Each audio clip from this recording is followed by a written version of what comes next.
the President of the United States, and Dr. Biden, accompanied by Javier Quiroz Castro.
Thank you.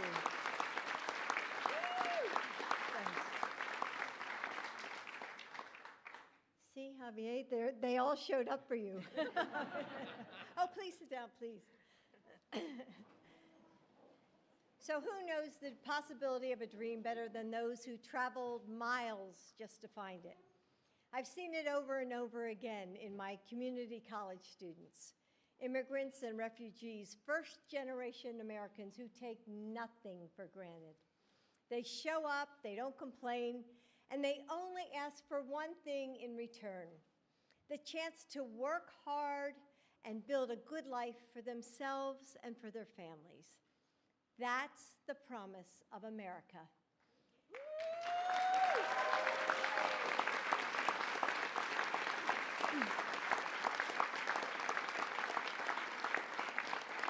That's the promise that drew Joe's and my ancestors to the United States, that we are a nation defined not by language or ethnicity, by race or religion, that America is and always has been defined by us, we the people.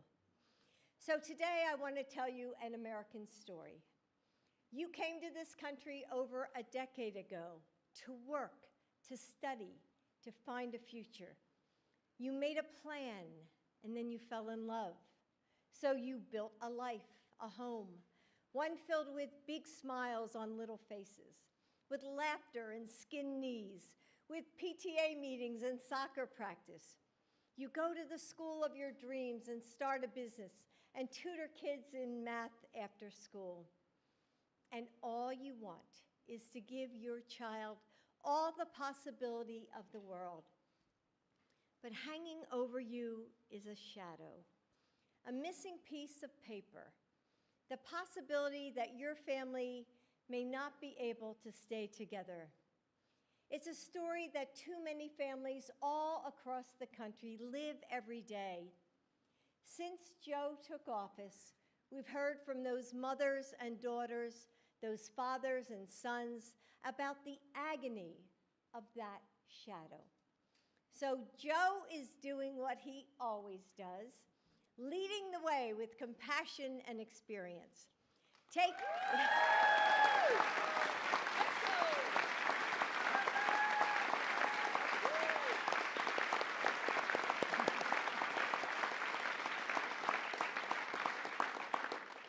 the action of our nation that our nation needs to thrive. Today, Joe is helping our country continue reaching for the dream of America. With our different backgrounds and beliefs, each of us makes our nation and remakes it in big ways and small ones. We are millions of individuals that add up to something so much bigger than any one of us. And that's what Joe is doing today for all of us. For the communities that are stronger because of the immigrants who call them home. For the thousands of families who have added their bright and beautiful threads to our American tapestry. For those mothers and husbands and dreamers who have waited so long, worked so hard, and given so much. For people like Javier, who was able to pursue his dream of being a nurse thanks to DACA.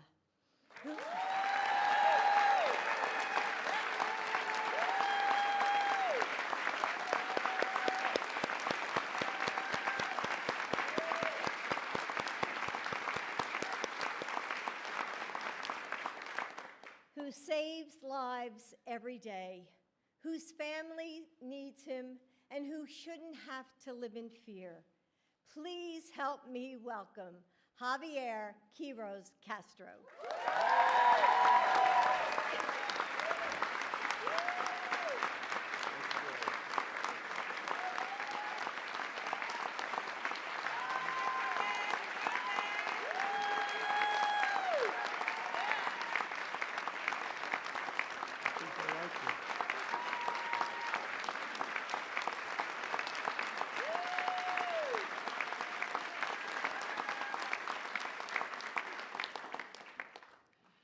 Ladies and gentlemen, my name is Javier Quiroz Castro.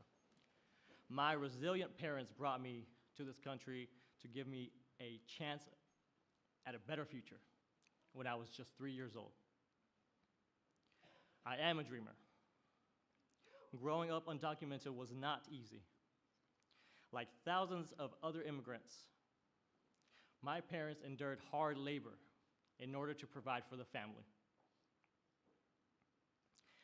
They are a symbol of the American dream, and they helped me with my dream, which was higher education. Now I have a beautiful wife, Haley,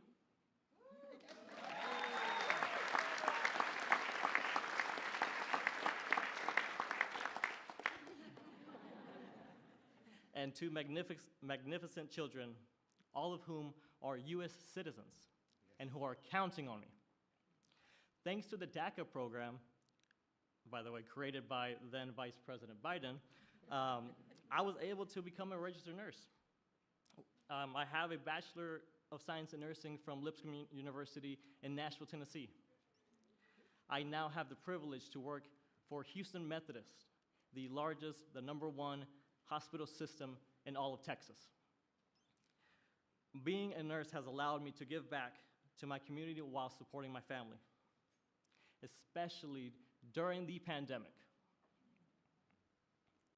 I helped take care of patients in our COVID-19 critical care unit. Saving American lives was only possible because of DACA. It allowed me to live and work and build a family in the only country I have ever known and loved.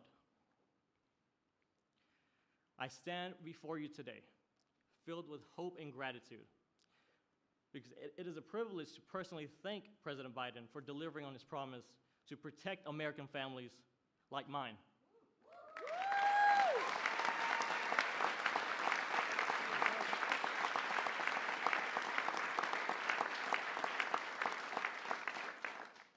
His actions today will prevent hundreds of thousands of families like mine across America from being torn apart, allowing us to continue to contribute to our communities and build a brighter, bigger future for our children. It is now my great honor to introduce the President of the United States, Joe Biden.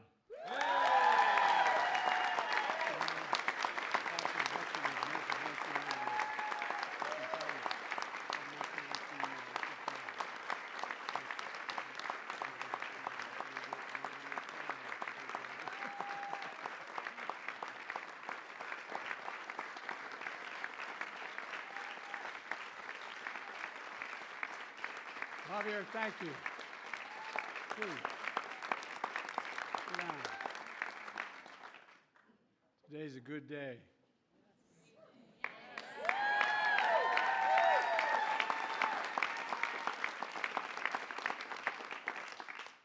First bill I introduced when I was president, an immigration bill that included this provision, but it never got off the ground.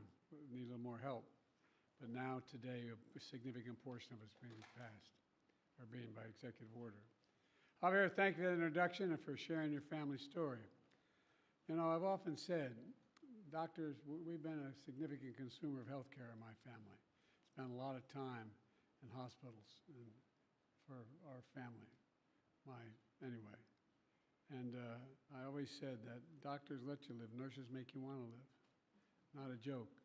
A lot of time in ICU, a lot of time with my son, a lot of time.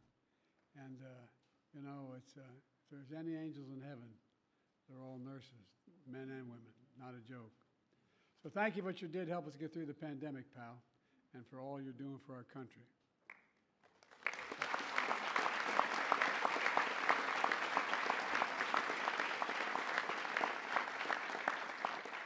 My name's Joe Biden. I'm Jill Biden's husband. Thanks to all the members of Congress and Homeland Security Secretary. I'm not sure I'm going to introduce you all the way. But all kidding aside, Secretary Mayorkas, as well as Secretary Becerra and advocates and families for law enforcement, faith leaders, everybody is here. 2 weeks ago, I did what Republicans in Congress refused to do.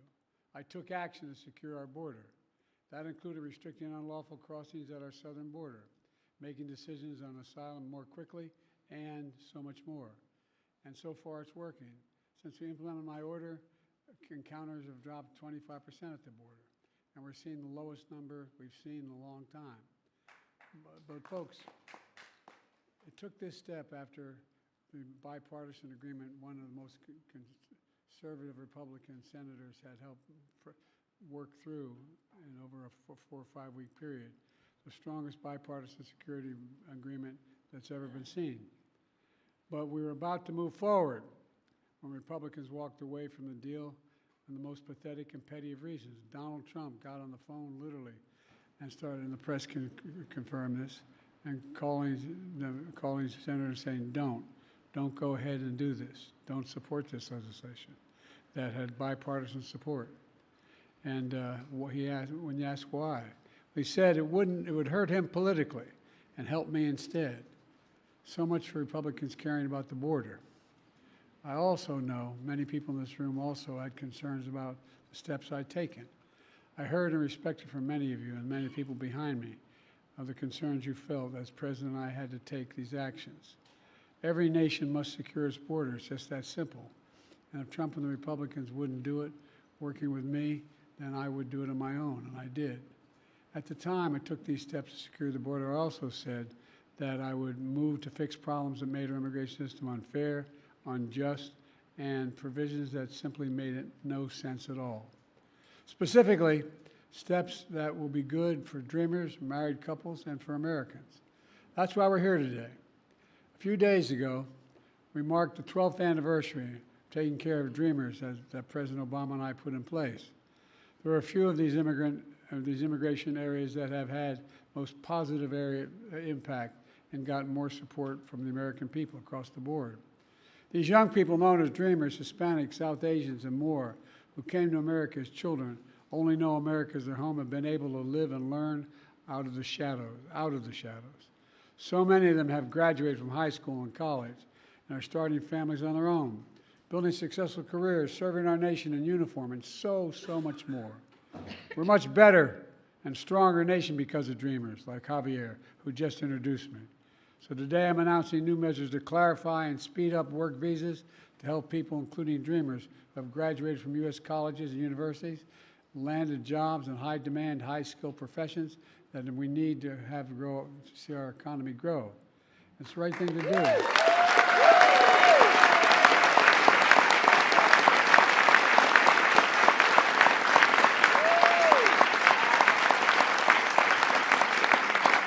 I want those who've been educated at U.S. colleges and universities to put their skills and knowledge to work for here in America.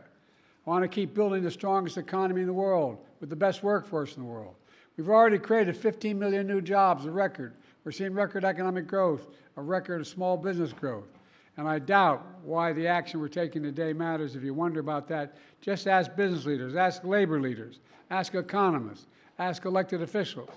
They know it's good for American business. They know it's good for the American economy. They know it's good for America, period. This step builds on other actions we've taken to support dreamers, from defending dreamers in the courts and expanding access to health care for millions of Americans under the Affordable Care Act, including for dreamers.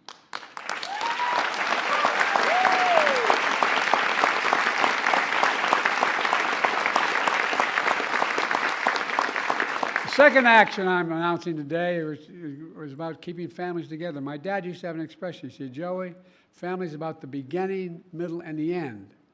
About keeping couples together who are married, where one spouse is a U.S. citizen, the other is undocumented. They've been living in the United States for at least 10 years.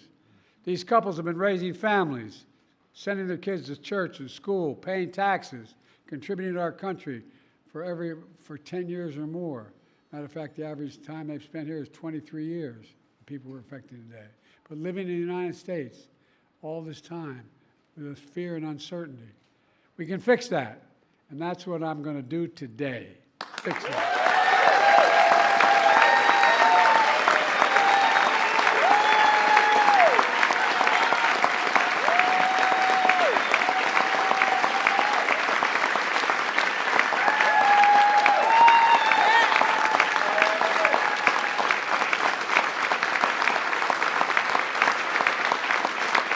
Here's the point. It doesn't require any fundamental change in our immigration law. There's already a system in place for people we're talking about today. But the process is cumbersome, risky, and it separates families. Under the current process, undocumented spouses of U.S. citizens must go back to their home country, for example, to Mexico, for example, to fill out paperwork and obtain long-term legal status. They have to leave their families in America with no assurance that they'll be allowed back in the United States. So they stay in America, but in the shadows, living in constant fear of deportation without the ability to legally work. All this, even though under the law today, they are eligible for long-term legal status. Today I'm announcing a common sense fix to streamline the process for obtaining legal status for immigrants married, to American citizens who lived here for a long time. For those wives or husbands and their children who have lived in America for a decade or more but are undocumented, this action will allow them to file the paperwork for legal status in the United States, allow them to work while they remain with their families in the United States. Let's be clear, this action still requires undocumented spouses to file all required legal paperwork to remain in the United States. It requires them to pass a criminal background checks, and it doesn't apply to anyone trying to come here today. It only applies, this action is a better way. It doesn't tear families apart while requiring every undocumented spouse to fulfill their obligations under the law. Look, the actions I'm announcing today will go into effect later this summer. And by the way, just as was true for the protection of dreamers, the steps I'm taking today are overwhelmingly supported by the American people, no matter what the other team says. In fact, polls show over 70% of Americans support this effort to keep families together.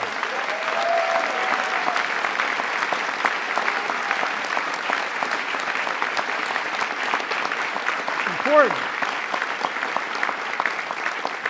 And the reason is simple. It embraces the American principle that we should keep families together. In 2013, President Obama and I took a similar action that allowed undocumented spouses and children of America's servicemen to stay together while they apply for legal status in America. Servicemen protecting our nation should not have to worry about keeping their families together, for God's sake. This policy has been in place for over a decade and is working well, and so will the new one. Look, let me close with this. I refuse to believe that to secure our border, we have to walk away from being in America. For that's generations have been renewed, revitalized, and refreshed by the talent, the skill, the hard work, the courage, and determination of immigrants coming to our country. Look, the Statue of Liberty is not some relic of American history. It still stands for who we are. But I also refuse to believe that for us to continue to be America that embraces immigration, we have to give up securing our border. They're false choices. We can both secure the border and provide legal pathways to citizenship. But we have to acknowledge that the patience and goodwill of the American people is being tested by their fears at the border. They don't understand a lot of it.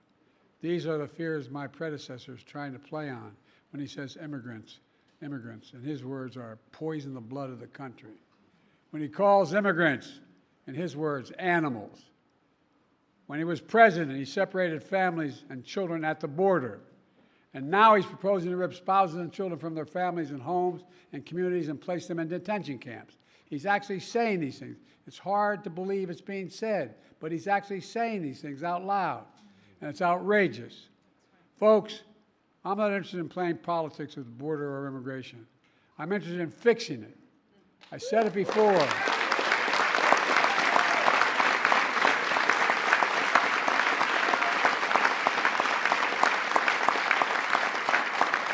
I said it before, and I'll say it again today. I will work with anyone to solve these problems. That's my responsibility as president. That's our responsibility as Americans. Because the simple truth is, there's not a single damn thing we can't do if we put our minds to it. We've got to remember who in the hell we are. We're the United States of America, and nothing is beyond our capacity. We're a nation of immigrants. And that's who we are. God bless you all, and may God protect our forces. Thank you.